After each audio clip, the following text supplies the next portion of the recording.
berdoa walaupun kita tidak mengerti, hadirnya ini mendapat itu Allah Subhanahu wa Ta'ala. Itu yang kita harapkan Ibu sekalian, karena kita tidak boleh pintar, tapi kita wajib istiqomah. Mudah-mudahan amal dosa kita diampuni Allah dan amal ibadah kita diterima oleh Allah Subhanahu wa Ta'ala. Amin ya Allah. Oleh sebab itu kita bersyukur terus kepada Allah. Mudah-mudahan yang kita baca, yang kita amalkan ini menjadi amal di sisi Allah Subhanahu wa Ta'ala, sehingga anak kita, keluarga kita, istri kita, suami kita, tetangga kita, siapapun dia, sama-sama kita berkumpul di surga Allah Subhanahu wa Ta'ala. Salam semoga Allah tetap mencurahkan kepada junjungan kita Sayyidina Wujud Nabi Muhammad. Bersyukur kita tadi telah membaca sholawat. Itu bagian pujian kita kepada Rasul. Jadi sholawat itu memuji Nabi, sholawat itu menyanjung Nabi. Ketika kita menyanjung Nabi, Nabi tidak butuh dengan kita, tapi harapannya sanjungan itu kembali kepada kita yang banyak dosa ini. Allahumma sholli ala Muhammad. Allahumma sholli ala Muhammad. Allahumma sholli wa sallim wa barik alaihi. Ibu sekalian yang sangat saya hormati, Allah Subhanahu wa Ta'ala mengatakan dalam Al-Qur'an Al-Karim, "Wa ma khalaqtul jinna wal insa illa liya'budun." Jadi tidak menciptakan jin dan manusia. Ya, kita ini manusia. Manusia itu diciptakan Allah. Apa tujuan Allah ciptakan? Liya'budun. Jadi kita bukan hanya tugas makan dan minum, bukan hanya berpakaian, tapi tugas kita kata Allah untuk menyembah kepada Allah, untuk kita mengenal Allah. Jadi gunakan harta kita untuk menyembah, karena orang yang menyembah kepada Allah akan mendapat sayang Allah Subhanahu wa Ta'ala. Ini yang harus kita sampaikan. Kalau kita hanya tugas makan, ya sama nanti dengan binatang. Binatang itu tugasnya makan, tidur, habis itu mati, dipotong, dan itu tidak menjadi nilai. Tapi kita manusia tidak mungkin dipotong, tapi kita akan dipertanggungjawabkan oleh Allah Subhanahu wa Ta'ala. Apapun yang kita lakukan, baik buruk, itu akan dipertanyakan. Oleh sebab itu memperbanyak istighfar kepada Rasul, kepada Allah Subhanahu wa Ta'ala. Nah, istighfar terus kepada Allah. Astagfirullahaladzim min dzambin wa atubu. Jadi ampunkan dosaku ya Allah, kepada orang tuaku, kepada suamiku, kepada istriku, kepada anak-anakku. Ini terus kita sampaikan, karena tidak mungkin kita tidak berbuat dosa kepada orang tua kita. Terutama kalau hidup kita tidak nyaman, hidup kita pusing, itu pasti punya dosa kepada orang tua. Ini yang terus kita ingatkan, karena sekaya apapun kita, kalau tidak mendapat itu orang tua, itu kita bisa, apalagi miskin. Yang kaya, yang alim, yang pintar bisa, walaupun dia pintar, walaupun dia kiai, tak pandang kiai, apalagi yang bodoh seperti kita, tidak akan mendapat itu Allah Subhanahu wa Ta'ala. Oleh sebab itu kita renungkan dosa kita dengan orang tua kita.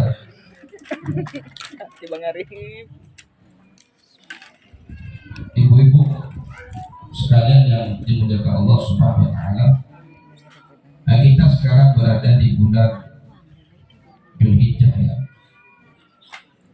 Jadi bulan Hijjah ini Rasulullah SAW mengatakan, "Ma min ayyam yaumil amali sholih." Jadi tidak ada amalan yang paling, hari yang paling dicintai, ahabbu ilallah. Jadi tidak ada suatu amal ibadah yang dilakukan pada hari fi hadhihi sya'ashar, yaitu Allah. Jadi amalan ini kalau dilakukan pada hari tanggal 1 sampai 10 di bulan Dzulhijjah, amalan ini membuat Allah cinta. Ini kadang-kadang kita mau beda cinta Allah, hati kita tidak terpaut, seakan-akan biasa. Tapi kalau cinta ke manusia kita tidak terpaut. Padahal siapapun dia, suaminya seperti apa, pasti ditinggalin, pasti mati. Tidak ada yang kekal dan abadi. Yang kekal punya Allah. Tapi mengapa ketika disampaikan itu hati kita tidak konek? Karena hati kita ini banyak sakit, hati kita banyak yang tidak mengalami kebaikan. Jadi orang ini disebut Allah tidak terkonek, itu yang sakit hati itu sakit. Nah, sakit hati itu bisa membawa suul khotimah. Karena orang nanti banyak mati suul khotimah. Namun pak mati suul khotimah ini langsung menerangkan Allah Subhanahu wa taala. Oleh sebab itu, kita yang tahu hati kita sakit atau tidak. Kita yang tahu hati kita ini mengalami suatu sakit atau tidak. Kayaknya orang yang lapar itu akan tahu dirinya yang lapar. Tidak mungkin orang lapar itu orang lain yang tahu. Nah, oleh sebab itu, yang tahu hati kita sakit ya kita. Ketika kita pikir Allah tidak nyaman, ketika kita baca Quran tidak nyaman, ketika kita risau, dan itu hati kita sakit. Nah, oleh Rasulullah SAW korbannya baca sholat. Dan hati-hati, hati yang sakit itu membuat nanti akan mati tidak membawa iman kepada Allah Subhanahu wa taala. Ini yang tanpa kita sadari, ini yang tanpa kita renungkan. Mungkin kita yang renungkan hanya bagaimana besok makan apa, besok beli apa. Tapi bagaimana ketika kita besok mati saya mau apa? Nah, ini saya kira yang harus kita lakukan. Karena umur kita semakin tua itu tidak ada jalan lain, pasti mati. Kemanapun kita pasti mati. Oleh sebab itu, di tanggal 1 dan 10 Dzulhijjah ini, Rasulullah SAW menawarkan suatu perkara yang mana ketika hari itu melakukan kebaikan apa saja. Yang penting amal soleh, apakah kita bersedekah, tapi paling tinggi apakah kita berbuat baik kepada suami, apakah kita berbuat dengan istri. Jadi bukan hanya suami, istri yang berbuat baik, tapi bagaimana juga suami berbuat baik kepada istri, bagaimana seorang anak berbuat baik orang tua, dan juga bagaimana orang tua memberi kebaikan kepada anak. Ini kalau dilakukan dari tanggal 1 dan 10, ini akan mendapatkan cintanya Allah Subhanahu wa taala. Nah, ini sekarang sudah tanggal 6 ya. Tanggal 6. Besok Senin kalau kita puasa yaitu puasa hari Senin. Itu dan Selasa kita masuk kepada puasa Tarwiyah, dan tanggal 8 kita masuk kepada puasa Arafah. Nah, bukan hanya puasa maksud Nabi tadi, yang Allah cinta dengan kita. Apakah kita bersedekah uang, atau kita memberikan kebaikan tetangga kita, kita senyum dengan tetangga kita, kita ketika dimarahi tetangga kita memberi kebaikan. Ini yang bisa kita amalkan. Karena hadisnya ahabba ilallah, ahabbu ilallah. Allah cinta kepada orang-orang yang melakukan ibadah tersebut. Nah, tentu ibadah ukuran kita ibu sekalian. Ya semampu kita, apalagi ibu mampu berbuat baik kepada tetangga, walaupun tetangga itu benci dengan kita, itu luar biasa tinggi nilainya dari Allah Subhanahu wa taala.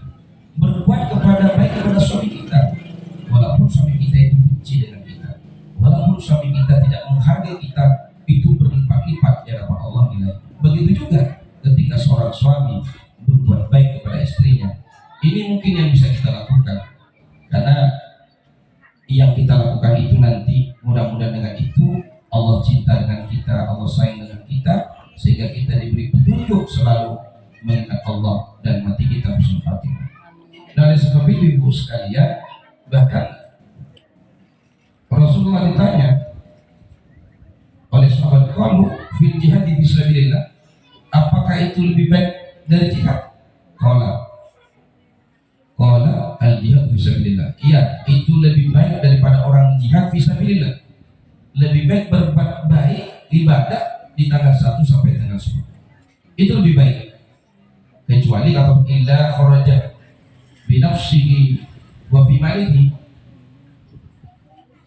hatta yatubin dari, kecuali orang itu pergi fisabilillah yang tidak membawa pulang sedikit pun hartanya, baru lebih baik. Nah padahal fisabilillah itu luar biasa. Nah saya kira ini coba kita ambil dulu sekalian ya. Allah melewati nabinya, hadis ini rawahul Bukhari, hadis sahih, dan ini pasti perkataan Nabi. Nah cuma kita percaya nggak dengan Nabi, kan ini pertanyaannya. Karena kalau percaya dengan Nabi pasti dilakukan. Ya tentu ada iblis dan nafsu tadi nanti yang akan menghalangi kita. Nah karena yang mengatakan ini Nabi yang menyampaikan, bahkan dipertegas lagi oleh Nabi, yaitu Rasulullah SAW mengatakan sauma tarwiyah yukaffiru sanatan. Jadi kalau dia berpuasa tarwiyah kata Rasul, yaitu sama dengan menghapus dosa setahun. Nah sebenarnya bukan menghapus dosa atau tidak sebenarnya. Jadi kalau bicara puasa itu kalau dilakukan ada dampak dua, baik secara kesehatan maupun secara pahala. Kalau tadi Rasul mengatakan puasa itu sehari, ketika dilakukan puasa tarwiyah itu menghilangkan, Allah hapuskan dosa setahun, dosa kecil kita kepada Allah. Dosa umpama melihat aura itu Allah hapuskan, dosa ketika tidak sengaja, tapi dosa dengan orang, dosa dengan orang tua, dosa dengan suami, dosa dengan istri, dengan anak itu tidak Allah ampunkan kalau tidak minta maaf dan memaafkan. Itu rasa Allah tetap menghargai seorang orang yang telah disakiti oleh kita. Makanya ibu-ibu sekalian sering menyampaikan sesama temannya, saling memaafkan, saling kita mengatakan maaf, karena tidak bisa masuk kebaikan kalau kita tidak saling memaafkan. Nah, terutama saya pribadi yang banyak dosa kepada Allah, kepada ibu saya dan semua, bahkan kepada istri saya juga, kepada anak saya, kepada tetangga. Saya pribadi hanya bisa mengatakan minta maaf dari hati. Karena tidak ada orang yang baik, kebaikan itu dari Allah Subhanahu wa taala. Oleh sebab itu ibu sekalian, puasa ini dilakukan Nabi. Yang pertama kalau orang puasa Nabi senang, Allah senang, Nabi senang. Ini yang penting nih. Ini kadang-kadang kita tak mau disenangi Allah dan Nabi. Mengapa kita tidak mau? Bukan salah kita, karena kita kalah karena ini aja sebenarnya. Karena kita kalah karena setan. Karena tidak mungkin orang itu mendapat cinta Allah dengan mudah. Tidak mungkin orang itu mendapat cinta Nabi dengan mudah. Harus perjuangan. Perjuangannya kata Allah, lawan itu nafsu dan setan. Itu Allah sudah mengatakan. Nah coba kita lawan. Kita betul-betul memikirkan cinta itu. Nah cinta ini luar biasa. Dan ini garansi dari Allah. Nah mudah-mudahan umpama kita puasa 1 hari itu pas mati, nah mudah-mudahan itu yang Allah terima menjadi surga Allah Subhanahu wa taala. Kita tidak tahu sholat kita mungkin tak diterima, tapi karena puasa tadi. Mengapa kamu puasa? Karena Allah berjanji melalui nabinya akan mendapat cinta. Itu targetnya kita. Itu mahal. Oleh sebab itu inilah tujuan Nabi. Jadi Nabi itu sangat cintai dengan kita, Allah juga sangat sayang dengan kita. Maka Allah itu banyak sekali memberikan jalan kepada kita untuk menjadi ridhonya Allah Subhanahu wa taala. Nabi sangat cinta. Cuman kita yang kadang-kadang tidak ingat kepada Allah, tidak ingat kepada Nabi. Nabi itu sangat-sangat cinta dengan kita.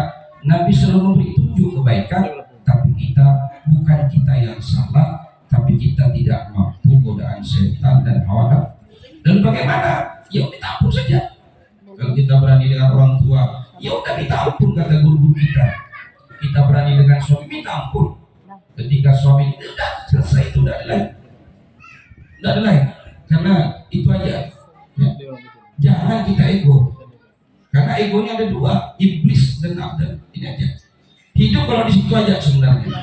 Kalau ego kita celaka, kalau minta maaf kita menjadi surga. Kok gitu? Karena Allah pemaaf, Nabi pemaaf. Tidak mungkin orang masuk surga kalau tidak pemaaf.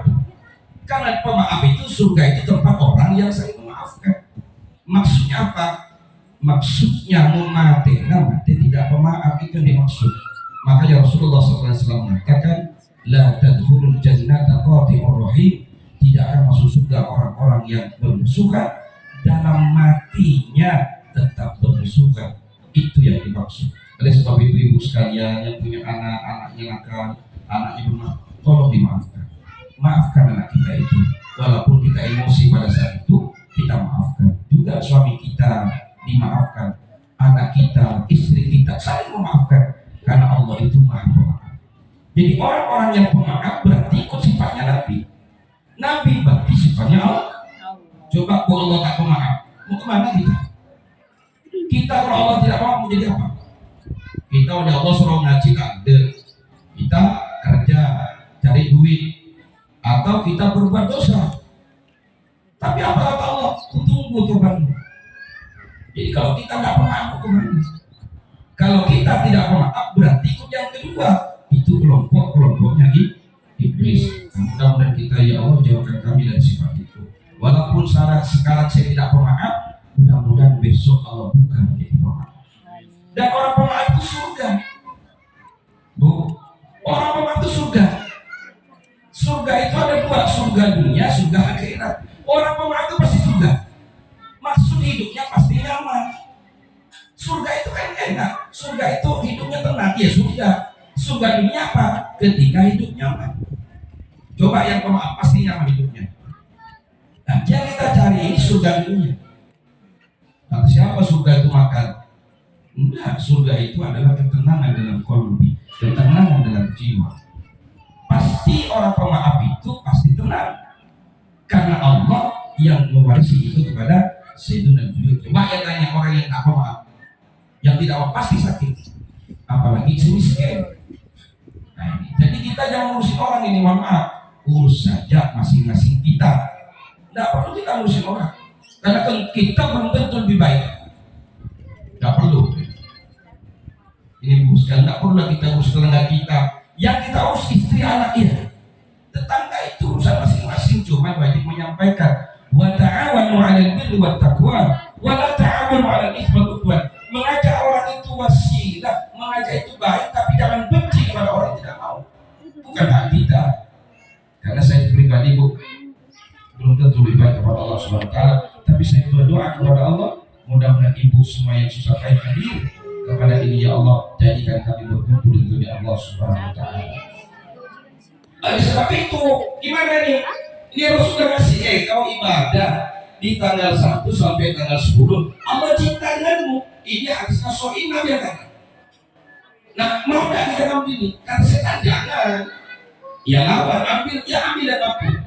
Tapi Nabi mencontohkan puasa tarwiyah. Coba ambil, atau besok Senin puasa. Niat apa? Niat ingin mencontoh apa yang paling mantap di situ? Nabi senang ibadah. Apa yang disenangi Nabi? Nabi senang. Jadi mau tanya apa? Terus senang Nabi. Karena Nabi senang puasa Senin Kamis. Cuma bergabung memang